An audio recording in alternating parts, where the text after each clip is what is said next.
Bertemu lagi dalam mata kuliah psikososial dan budaya dalam keperawatan. Kali ini kita akan melakukan diskusi terkait dengan konsep stres dan adaptasi. Ya, kenapa stres dan adaptasi ini masuk dalam mata kuliah psikososial dan budaya dalam keperawatan? Karena kembali lagi kepada latar belakang bahwa kesehatan, baik itu kesehatan fisik ataupun kesehatan mental, merupakan hak asasi manusia dan merupakan salah satu unsur kesejahteraan yang harus diwujudkan, ya. Dan dalam masalah terkait dengan aspek psikologis klien ataupun keluarga, ya, serta kesehatan jiwa, ini merupakan konsep yang harus digunakan oleh perawat, ya, dalam hal ataupun dalam konsep stres dan adaptasi, ya, di mana dalam konsep model stres dan adaptasi manusia dipandang dalam rentang adaptasi dan maladaptasi. Oke, selanjutnya akan kita bahas lebih dalam tentang konsep stres dan adaptasi ini.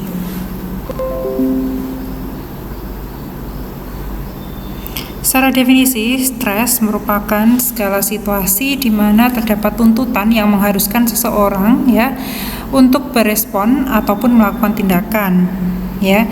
Definisi yang kedua menyebutkan bahwa stres merupakan adanya ketidakseimbangan diri atau jiwa dan realita, ya, yang mana hal itu tidak dapat dihindari serta memerlukan adanya penyesuaian ataupun memerlukan adaptasi, ya. Kemudian selanjutnya, stres merupakan suatu kondisi yang disebabkan oleh transaksi atau adanya hubungan antara individu dengan lingkungan yang menimbulkan persepsi jarak antara tuntutan yang berasal dari situasi dan sumber daya sistem biologis, psikologis, dan sosial seseorang.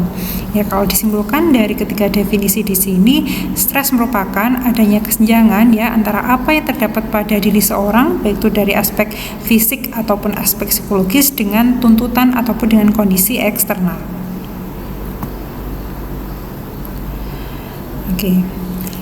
Segala sesuatu yang dapat menimbulkan terjadinya stres, ya, atau stimulus yang mengawali atau mencetuskan perubahan, ya, sehingga menimbulkan adanya ketidakterpenuhinya kebutuhan, ya, atau segala sesuatu yang dapat menimbulkan terjadinya stres disebut dengan stresor, di mana kebutuhan ini, ya, atau adanya kesenjangan antara kebutuhan dengan realita yang ada itu dikaitkan dengan adanya kebutuhan fisiologis, psikologis, sosial, lingkungan, perkembangan, spiritual, ataupun kebutuhan kultural. Nah, stresor itu sendiri diklasifikasikan menjadi dua, ada stresor internal dan ada stresor eksternal. Contoh dari stresor internal misalkan adalah adanya kondisi ketidakpuasan dengan diri, ya, mengalami suatu penyakit, ya, ataupun misalkan seorang yang berada pada masa perkembangan, ya. Kemudian untuk stresor eksternal contohnya adalah misalkan, ya, permasalahan dengan orang tua, permasalahan dengan teman, ya, permasalahan dalam hubungan sosial, pekerjaan, lingkungan, dan lain sebagainya. Itu adalah contoh dari stresor eksternal, ya, stresor atau permasalahan dari internal dan juga eksternal. Oke, nah, terjadinya stres pada manusia itu terjadi karena adanya hubungan psikoneuroimunologi, ya, adanya hubungan antara kondisi psikologis, kemudian kondisi pada neuron, ya, dan juga kondisi pada sistem imun, ya, atau ada juga menyebutnya kondisi hubungan antara psikoneuro dan endokrinologi dalam hal adaptasi fisiologis yang dapat menimbulkan terjadinya stres pada seseorang. Ya, jadi ketika seseorang mengalami kondisi stres atau ketika seseorang berinteraksi dengan stresor atau segala sesuatu yang menimbulkan terjadinya masalah, maka akan ada respon dari kelenjar hipotalamus, pituitari, adrenal, ya, di mana di sana terdapat sistem transmisi saraf atau neurotransmitter yang melepaskan namanya hormon kortisol. Nah, hormon kortisol ini meningkatkan aktivitas di amigdala dan juga hipokampus, ya. Jadi amigdala di sini adalah bagian otak yang berfungsi untuk mempersepsikan emosi, ya, marah, takut, ataupun sedih, ya. Serta amigdala ini membantu menyimpan memori atau membantu menyimpan emosi sehingga individu dapat mengenali permasalahan, ya. Contohnya misalkan, ya, ketika seseorang contoh mudahnya, ya, ketika misalkan ada yang pernah digigit anjing, gitu, ya, maka amigdala ini, ya, amigdala akan memproses, ya, akan membantu memproses peristiwa tersebut sehingga akan menimbulkan ini kondisi kewaspadaan seseorang ketika dia bertemu dengan anjing, ya. Itu adalah contoh kerja dari amigdala. Selanjutnya, selain amigdala yang juga berfungsi terhadap stres ya pada seorang itu juga pada bagian otak di hipokampus ya. Hipokampus ini memang fungsinya adalah untuk mengatur memori, terutama memori jangka panjang ya, untuk fungsi belajar ya, kemudian untuk fungsi-fungsi spasial, misalkan mengingat letak, mengingat rute jalan dan sebagainya. Nah, ini berperan ya, kedua bagian ini berperan dalam munculnya atau dalam pengaturan emosi dan juga stres pada seseorang. Nah, selain aktivitas pada otak nih ya, kelenjar endokrin juga berfungsi ya, antara ini sistem hormonal dan juga sistem imunologi. Nah, sistem hormonal yang berperan di sini ada epinefrin, norepinefrin dan juga dopamin ya. Epinefrin dan juga norepinefrin ini kadarnya akan lebih meningkat ya ketika seseorang mengalami stres ya. Dan ketika seorang stres, epinefrin meningkat, sedangkan dopaminnya ini kadarnya akan menurun ya. Ya, jadi ketika seseorang kekurangan hormon dopamin biasanya akan rentan untuk mengalami stres ya. Nah, kondisi-kondisi ini ya ketika ketika seseorang berinteraksi dengan stresor ya ataupun masalah, baik itu yang berasal dari internal ataupun eksternal, maka bagian otak dan juga sistem endokrin ini akan bekerja sehingga seseorang akan berespon ya, ketika bertemu dengan stresor akan berespon atau akan mengalami stres, akan mengalami cemas ataupun akan mengalami depresi ya. Semua itu adalah koordinasi kerja pada otak dan juga dari sistem endokrin atau sistem hormonal ya. Nah, ini secara makro stres dibagi menjadi dua, ada yang namanya eustress dan juga distress. Eustress ini atau stres fisiologis ini berkaitan dengan stres positif, dan distress atau stres yang bersifat patologis ini berkaitan dengan stres negatif ya.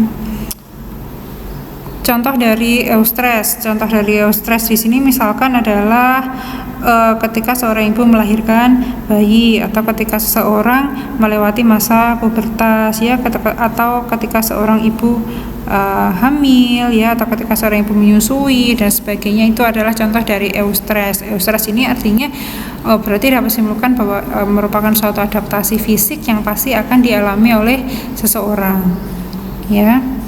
Kalau tangannya terjepit pintu maka akan merasakan sakit ya, itu adalah contoh dari eustress. Sedangkan untuk distress yang bersifat patologis ini adalah stres yang terjadi pada kehidupan sehari-hari atau ini ya, real life stress ya, misalkan ditinggalkan oleh pasangan ya, perceraian ya dan sebagainya ya. Itu adalah contoh dari distress ya. Jadi kalau bisa disimpulkan distress ini memang dapat menimbulkan terjadinya gangguan ya. Sedangkan kalau eustress ini efeknya dia lebih positif ya, atau mungkin saya beri contoh satu lagi gitu ya. Ketika seorang mahasiswa stres ketika akan ujian gitu ya, maka dengan adanya stresor berupa ujian tadi, maka dia akan menjadi semakin rajin belajar ya. Itu adalah contoh dari eustress ya. Nah, ini selanjutnya untuk tahapan-tahapan stres dibagi menjadi beberapa tahapan. Stres tahap pertama ini adalah ciri-cirinya adalah seorang memiliki semangat bekerja yang besar, bahkan berlebihan. Orangnya sangat bersemangat, penglihatannya tajam, orangnya sangat detail ya, merasa mampu menyelesaikan pekerjaan lebih dari biasanya ya, semangatnya ini ya, stres tahap 1 ini. Kemudian merasa senang dengan pekerjaan dan semakin bersemangat, walaupun tanpa disadari cadangan energi semakin menipis ya, saking semangatnya untuk menghadapi stresor yang terjadi ya. Ini ciri stres tahap pertama, orangnya kondisinya masih positif ya, semangatnya masih tinggi. Kemudian stres tahap yang kedua, ini adalah stres yang semula menyenangkan ya, semangatnya masih tinggi, kemudian kondisinya mulai menghilang dan timbul keluhan-keluhan ya, merasa letih sewaktu bangun pagi, merasa mudah lelah, detak jantung lebih keras ya, mudah berdebar-debar, kemudian badannya terasa sakit semua, tidak nyaman ya, punggung dan tubuh terasa tegang, kemudian mulai merasa tidak bisa santai, tidak bisa rileks, dan mulai muncul rasa ketidaknyamanan atas stresor yang dialami. Yang awalnya semangat tadi ya pada tahap 1, nah kalau sudah berpindah ke tahap yang kedua, ketika fisiknya sudah mulai lelah, maka seorang akan menjadi merasa tidak nyaman. Kemudian untuk stres tahap ketiga, Ya, untuk stres tahap ketiga ini bila seorang memaksakan diri ya untuk menghadapi stresor ya dengan cara yang mungkin tidak tepat ya, maka keluhan akan semakin nyata dan mengganggu ya, munculnya gangguan-gangguan pada aspek fisik yang dirasakan atau masalah psikosomatis gitu ya. Terasa badannya itu tidak nyaman semua ya, perutnya terasa mules ya, jantungnya berdebar-debar ya, pingin BAK terus dan sebagainya. Kemudian atau yang disebut dengan psikosomatis ini ya. Kemudian ketegangan otot semakin terasa, perasaan tidak tenang dan ketegangan emosional semakin meningkat, munculnya gangguan pola tidur dan koordinasi tubuh terganggu. Nah, pada stres tahap yang ketiga ini mulai muncul gangguan fisik yang nyata ya. Jadi kalau sudah ciri khasnya stres tahap ketiga ini karena awalnya ada masalah, ada pikiran gitu ya, tiba-tiba tanda gejala itu beralih ke aspek fisik ya, merasakan kepalanya pusing ya, badannya tidak enak semua, kepalanya terasa berat dan sebagainya. Kemudian untuk stres tahap yang keempat ya, untuk stres tahap keempat di sini cirinya adalah bisa saja tidak ditemukan sakit secara medis, namun gejala dapat muncul ya, gejala fisik dapat muncul. Ini lanjutan dari stres tahap yang ketiga. Aktivitas pekerjaan yang semula menyenangkan dan mudah diselesaikan menjadi membosankan serta terasa lebih sulit.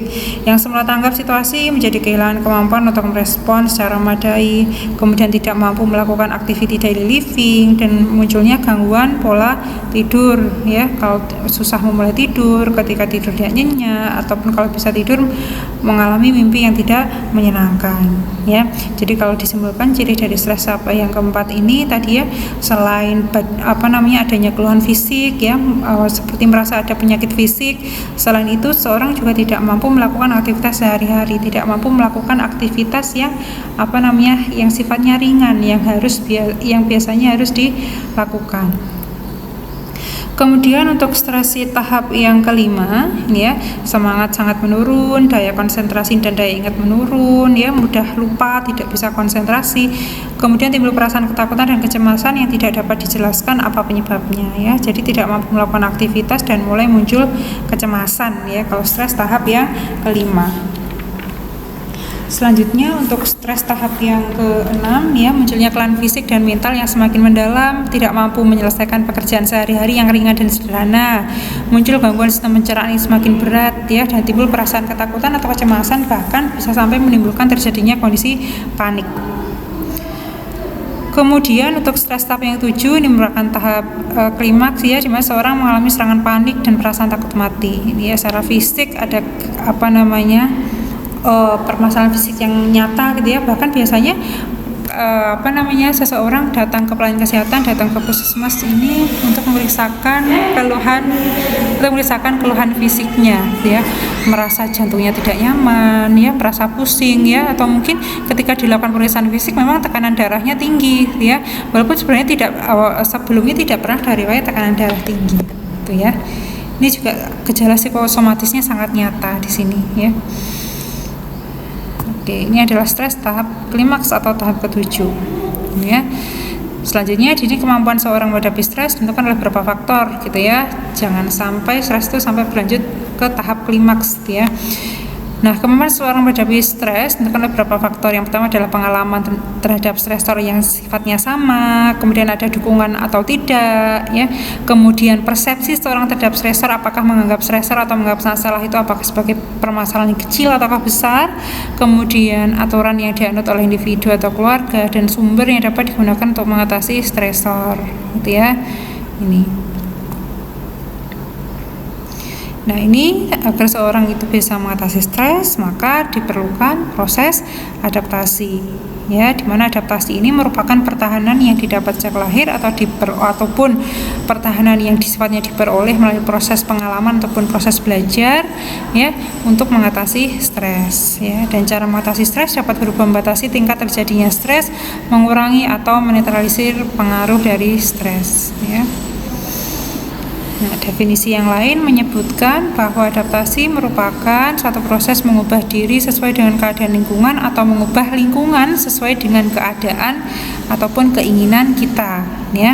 Nah, mengubah diri sesuai dengan keadaan lingkungan, ya, atau mengubah apa yang ada pada diri kita sesuai dengan tuntutan lingkungan, ini sifatnya pasif, disebut dengan autoplasty. Sedangkan merubah lingkungan yang ada di sekitar kita agar lingkungan itu sesuai dengan keinginan kita, sesuai dengan harapan kita, itu disebut dengan aloplasty, gitu ya. Jadi adaptasi jenisnya macam-macam, ya. Bisa yang kita beradaptasi dengan tuntutan luar atau merubah tuntutan luar agar tuntutan itu sesuai dengan apa yang kita inginkan. Ya, definisi yang selanjutnya menyebutkan bahwa adaptasi adalah suatu usaha atau perilaku yang tujuannya mengatasi kesulitan ataupun hambatan. Nah, kenapa seorang itu harus bisa beradaptasi, ya, terhadap stresor yang dialami agar individu, tujuannya adalah agar individu mampu menghadapi tuntutan keadaan secara sadar, ya, kemudian realistis, ya, objektif dan juga rasional, sehingga orang tersebut bisa beradaptasi atau bisa mengatasi stresor dengan cara yang tepat. Nah, ini selanjutnya untuk macam-macam adaptasi, ada adaptasi fisiologis dan juga adaptasi psikologis, ya. Jadi kalau kita berbicara stres itu bukan hanya stres psikologis saja, tapi juga tadi ada contoh eustress, ya, stres fisik dan juga ada stres psikologis. Sehingga adaptasinya juga ada dua, adaptasi fisiologis dan juga adaptasi psikologis. Kalau adaptasi fisiologis adalah respon tubuh terhadap stresor untuk mempertahankan fungsi kehidupan yang dirangsang oleh faktor eksternal dan internal, ya. Kalau adaptasi fisiologis ada dua jenis, ya. Ada LAS atau Local Adaptation Syndrome. Ini adalah respon tubuh dengan menghasilkan banyak respon setempat terhadap stres, ya, dan responnya bersifat jangka pendek. Oke. Ya. Oke, contoh dari LAS ini, ya, contoh dari LAS ini karena adaptasi fisiologis, ya.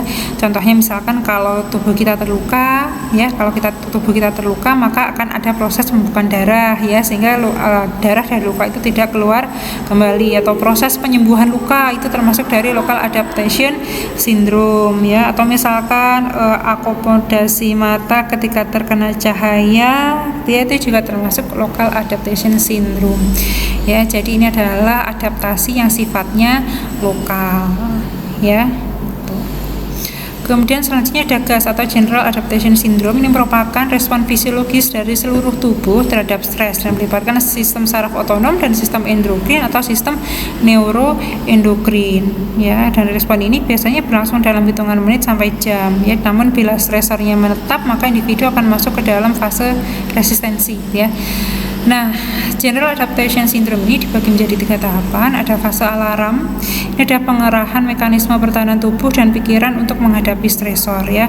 Contohnya ketika kita berhadapan atau dipertemukan dengan stresor, maka akan terjadi pengaktifan hormon yang berakibat meningkatkan volume darah dan akhirnya menyiapkan individu untuk menghindar atau melawan, gitu, ya. Kemudian fase resisten atau melawan ini adalah individu mencoba berbagai macam mekanisme penanggulangan psikologis sehingga tubuh berusaha menyeimbangkan kondisi fisiologis kepada keadaan normal dan tubuh mencoba mengatasi faktor penyebab stres, ya. Bila teratasi, gejala stres akan menurun atau normal. Namun bila individu ini gagal untuk melawan stresor, maka individu tersebut akan jatuh pada tahapan terakhir dari General Adaptation Syndrome, yaitu fase kehabisan tenaga atau fase exhaustion. Ini adalah fase perpanjangan stres yang belum tertanggulangi pada fase sebelumnya. Ini, ya, pada tahap ini cadangan energi menipis atau habis dan individu tidak lagi mampu mempertahankan diri, ya. Oke, contoh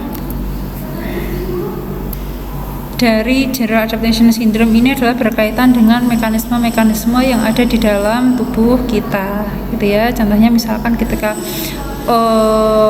kita kekurangan oksigen, maka tubuh kita sistem ataupun organ respiratori kita akan berusaha dengan lebih cepat, ya, supaya tubuh kita bisa mendapatkan oksigen yang diperlukan, ya. Ini jadi kalau Local Adaptation Syndrome dan General Adaptation Syndrome ini berkaitan dengan adaptasi fisiologis atau adaptasi fisik.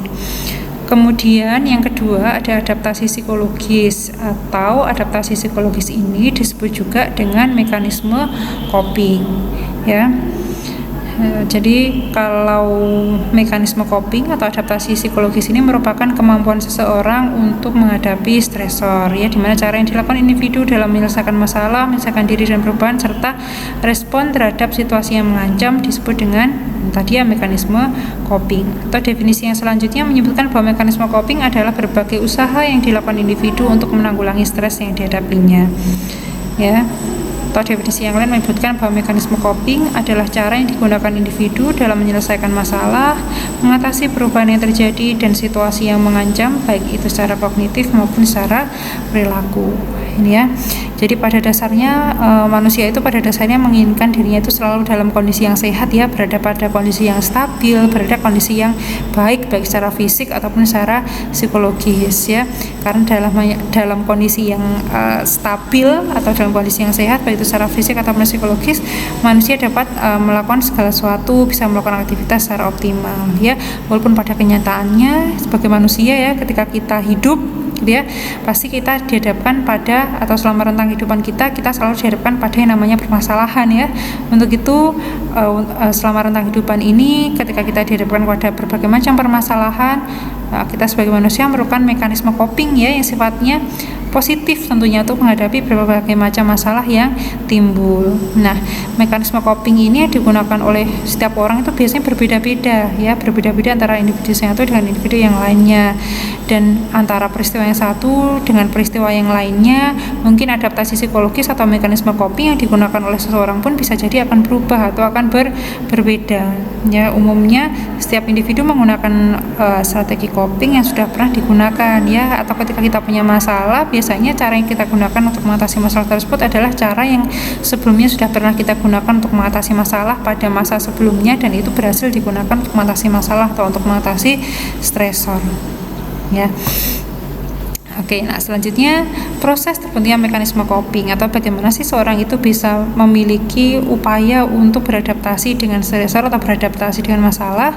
Nah, mekanisme coping ini terbentuk melalui proses belajar dan proses mengingat yang tentunya dipengaruhi oleh faktor internal dan juga faktor eksternal, ya.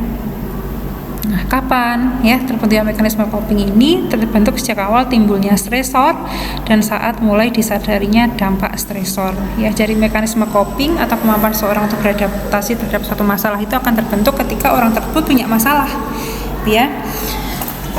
Nah, dimana ketika seorang itu suatu saat jika dipertemukan dengan stresor yang lebih berat, maka dia akan melakukan mekanisme coping, yang mana pembentukan mekanisme coping ini juga dapat memicu berbagai macam perubahan neurohormonal, ya, seperti yang sudah disampaikan di depan tadi bahwa stresor yang dihadapi oleh seseorang itu dapat mengaktifkan kerja dari otak, ya, baik itu dari amigdala dan juga hipokampus, selanjutnya juga mengaktifkan sistem endokrin, ya, baik itu dari hormon epinefrin, norepinefrin dan juga dopamin. Nah, ketika otak tadi sudah terpicu, ya, untuk aktif, ya, pada bagian amigdala, kemudian hipotalamus, kemudian sistem neuroendokrinnya juga sudah berfungsi, maka hal tersebutlah yang nantinya akan memicu seseorang untuk melakukan perubahan pada perilaku dan juga melakukan perubahan fungsi organ, ya. Jadi ada stresor yang masuk dipersepsikan oleh otak, ya, persepsikan oleh otak tertentu, otak akan memberikan instruksi kepada tubuh untuk melakukan aktivitas, ya, salah satunya adalah aktivitas untuk melakukan perubahan perilaku dan juga perubahan fungsi organ, ya.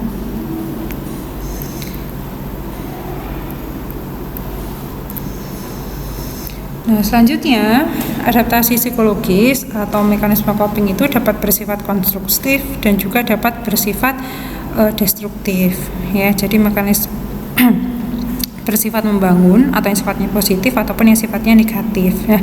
Adaptasi psikologis atau mekanisme coping itu sekali lagi ada dua, ya, mekanisme coping yang berorientasi pada tugas dan mekanisme coping yang berorientasi pada ego, ya.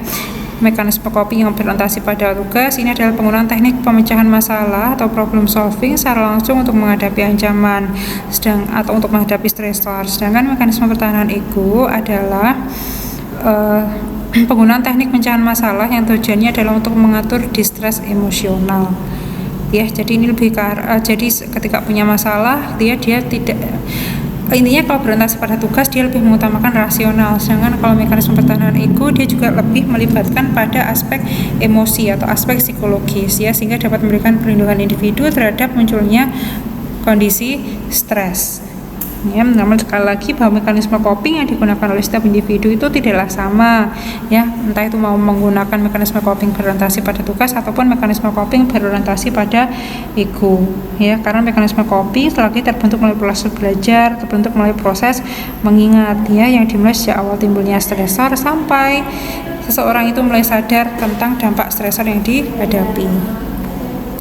Nah, selanjutnya mekanisme pertahanan ego tadi atau mekanisme coping tadi ada dua ya, mekanisme coping berorientasi pada tugas dan mekanisme coping berorientasi pada ego. Untuk mekanisme coping berorientasi pada tugas ini adalah mencakup penggunaan kemampuan kognitif untuk mengurangi stres ya, untuk mengurangi stres, memecahkan masalah dan memenuhi kebutuhan ya. Nah, untuk mekanisme coping berorientasi pada ego ini ada tiga jenis ya, ada perilaku fight, flight, dan juga perilaku kompromi. Perilaku menyerang atau fight ini adalah tindakan untuk menyingkirkan atau mengatasi stresor ya. Jadi kalau punya masalah, sudah masalahnya itu harus diatasi ya, apapun hambatannya. Itu adalah mekanisme fight ya, nggak mau tahu apapun caranya, pokoknya masalah itu harus diatasi. Itu adalah perilaku menyerang. Sedangkan perilaku menarik diri atau flight ini adalah menarik diri secara fisik atau emosional dari stresor ya. Jadi ketika punya masalah, ini ya contohnya misalkan kalau seorang menunjukkan perilaku flight, aduh masalahnya besar sekali ya, aduh tantangannya kok besar sekali ya untuk mendapatkan apa yang saya harapkan, ya sudahlah kayaknya saya kok nggak mampu, saya mundur saja, saya tidak usah mendapatkan benda tersebut. Contohnya itu adalah mekanisme flight. Kalau perilaku kompromi adalah mengubah metode yang biasa digunakan, mengganti tujuan atau menghilangkan kepuasan terhadap suatu kebutuhan untuk menghindari stres ya. Jadi ini kompromi ya. Kompromi itu misalkan contohnya selanjutnya untuk mekanisme coping berorientasi pada ego atau emosi ini banyak contohnya ya. Yang pertama adalah mekanisme coping denial. Ini adalah menolak masalah dengan mengatakan hal tersebut tidak terjadi pada dirinya, denial atau menyangka. Kemudian ada mekanisme coping yang namanya rasionalisasi ya. Rasionalisasi ini adalah menggunakan alasan yang dapat diterima oleh orang lain untuk menutupi ketidakmampuan dirinya ya. Jadi rasionalisasi itu menganggap seseorang cenderung mencari pembenaran atas apa yang dia lakukan. Kemudian yang ketiga adalah kompensasi ya. Kompensasi ini adalah menunjukkan tingkah laku untuk menutupi ketidakmampuan dengan menonjolkan sifat yang baik. Yang keempat ada represi. Represi ini merupakan hal-hal yang tidak menyenangkan dan hanya mengingat hal-hal yang menyenangkan. Jadi ketika punya masalah atau ketika dihadapkan pada stresornya itu dilupakan ya. Tapi dia kembali dilakukan justru mengingat hal-hal yang menyenangkan. Itu adalah contohnya represi. Dan mekanisme coping represi ini sebenarnya kurang bagus digunakan ya, karena masalah tidak teratasi. Ini hanya untuk pengalihan sementara saja biasanya. Kemudian selanjutnya ada namanya sublimasi. Sublimasi ini mengekspresikan perasaan, bakat atau kemampuan dengan sikap yang positif ya. Jadi kalau punya masalah dia cenderung mencari pelarian ya dan melakukan aktivitas-aktivitas yang positif ya. Misalkan dengan olahraga ataupun kegiatan-kegiatan positif yang lainnya. Kemudian selanjutnya ada identifikasi ya. Identifikasi ini adalah meniru cara berpikir, ide, ataupun tingkah laku orang lain. Ini ya contohnya, ketika kita punya stresor atau ketika punya masalah atau dihadapkan pada stresor, kita cenderung mencari problem solving atau pemecahan masalah ya sesuai dengan problem solving yang pernah dilakukan oleh orang lain yang pernah kita ketahui. Ya. Kemudian kalau regresi ini adalah sikap seseorang yang kembali ke masa lalu atau bersikap seperti anak kecil. Dia namanya regresi ya. Seorang dia suka mencari perhatian ya agar dia bisa menjadi pusat perhatian dan akhirnya dia dibantu oleh orang lain untuk mengatasi masalah. Kemudian yang ke-8 adalah proyeksi. Proyeksi ini adalah menyalahkan orang lain atas kesulitannya atau melampiaskan kesalahannya pada orang lain, ya. Sudah jelas ya kalau proyeksi ini kalau misalkan ada seorang yang melakukan kesalahan dan orangnya dinasehati, dia justru menyalahkan orang lain, ya. Artinya menyalahkan orang lain, ya, proyeksi itu. Kemudian selanjutnya ada konversi. Konversi ini adalah mentransfer reaksi psikologis ke dalam gejala fisik, ya. Contoh konversi ini, ya. Misalkan ketika ada mahasiswa, ya, saya contohkan yang gampang saja, ya.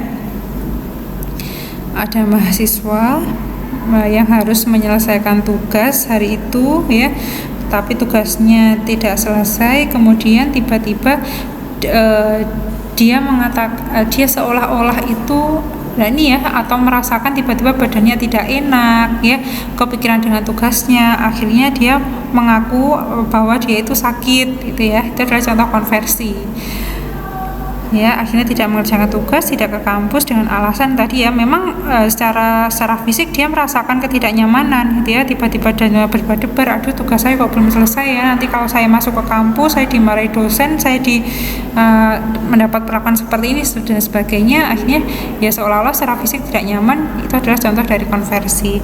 Kemudian yang 10 ada displacement. Displacement ini adalah reaksi emosi terhadap seseorang kemudian diarahkan kepada orang lain. Contoh displacement ini misalkan, ya, ketika ini, ya, ada mahasiswa misalkan bertengkar dengan temannya di kampus, ya. Kemudian setelah sampai di rumah, gitu ya, misalkan dia punya adik, gitu ya. Adiknya tanya baik-baik ke mahasiswa ini, tapi si mahasiswa ini justru marah-marah atau ngamuk kepada adiknya, gitu ya, kena imbasnya, gitu ya. Itu adalah contoh displacement, ya. Padahal adiknya ini nggak salah apa-apa, ya. Adiknya ini cuma tanya baik-baik, kayak gitu. Itu contoh displacement.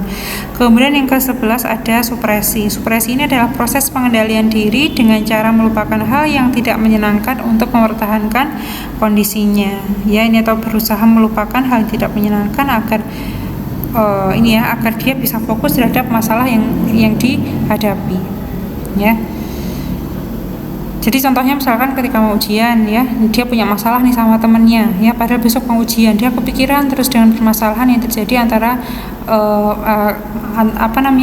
kepikiran dengan masalah yang terjadi dengan temannya, ya.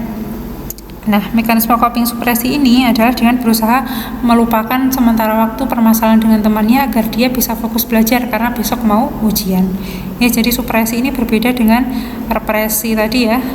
Nah, kalau represi ini melupakan hal yang tidak menyenangkan atau melupakan masalah-masalah yang terjadi dan mengingat hal yang menyenangkan, ya. Tapi kalau supresi ini adalah melupakan hal yang tidak menyenangkan terus sementara waktu agar dia bisa fokus terhadap apa yang harus dikerjakan, ya. Nah, selanjutnya selain mekanisme coping tadi ada yang berorientasi pada tugas dan berorientasi pada ego, secara sifat mekanisme coping dibagi menjadi dua. Ada mekanisme coping adaptif dan mekanisme coping maladaptif, ya. Mekanisme coping adaptif ini adalah mekanisme coping yang mendukung fungsi integrasi pertumbuhan belajar dan mencapai tujuan, ya. Jadi dengan kategori berbicara dengan orang lain, ya, kalau punya masalah dengan temannya ya dibicarakan dengan temannya baik-baik, ya. Saya nggak enak sama kamu karena alasannya apa, dijelaskan, ya. Harapan saya kamu seperti ini, bla bla, ngomong dua arah, ya, diskusi atau ngobrol dua arah, mencahkan masalah secara efektif, ya. Ini adalah mekanisme coping yang adaptif, mekanisme coping yang baik, yang positif, ya. Atau menggunakan teknik relaksasi ketika mengalami stres, ya, atau ketika banyak kepikiran, ya. Latihan seimbang dan melakukan aktivitas yang positif atau aktivitas yang bermanfaat.